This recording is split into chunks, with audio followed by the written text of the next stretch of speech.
Welcome to Charts Today. My name's David Linton, and today's edition for Wednesday, the 20th of January, comes to you from London. We see the dollar index still in decline. All eyes on the US inauguration today, really. So we've just come back below the cloud. This is a little bit of a rise. The long-term trends are lower. Remembering this is my weekly, my daily, and my 60-minute chart. Taking a look at the euro, we're seeing here we're holding the 121 level, starting to look more bullish. Bullish on all three time frames, so that's quite key. Sterling sitting at 136.90, so nudging that 137 level that we saw recently. The trend against the dollar is clearly up, so this is a long-term trend, is looking pretty good there. And we've got this long-term target to 150, so that's the level that we're looking to on the longer-term chart. Against the euro, sterling also looking stronger, 112.89. Breaking to multi-month highs and just nudging cloud resistance on the weekly chart. Bitcoin sitting at 34,700, so it has come back into short-term bearish territory. We've got a downside target. Key thing here on Bitcoin is, will we activate these downside targets? This is the important thing to watch. We've got a little ascending triangle here. Which way we will break will be quite key.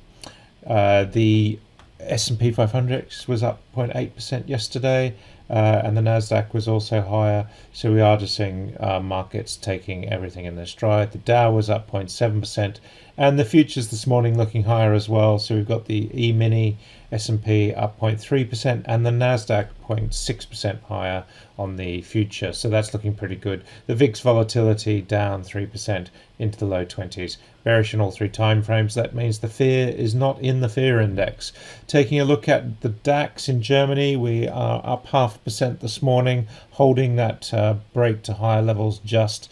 And if we look at the CAC 40, we're up 0.4%, nowhere near yet making levels higher than we saw a year ago.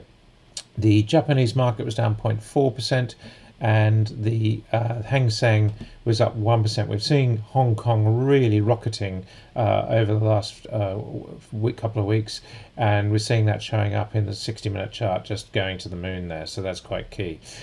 Taking a look at the S&P, so the Shanghai index up 0.5% there, and the Sensex up just under 1%.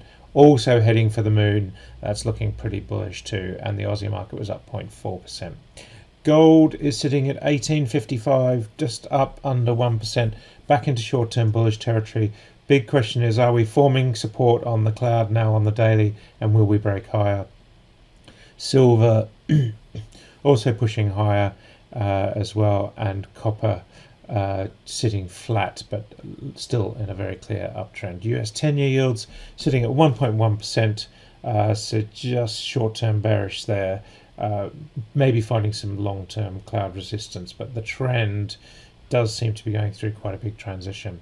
Taking a look at the energy mix now, we've got Brent Crude up 0.7% at 56.30.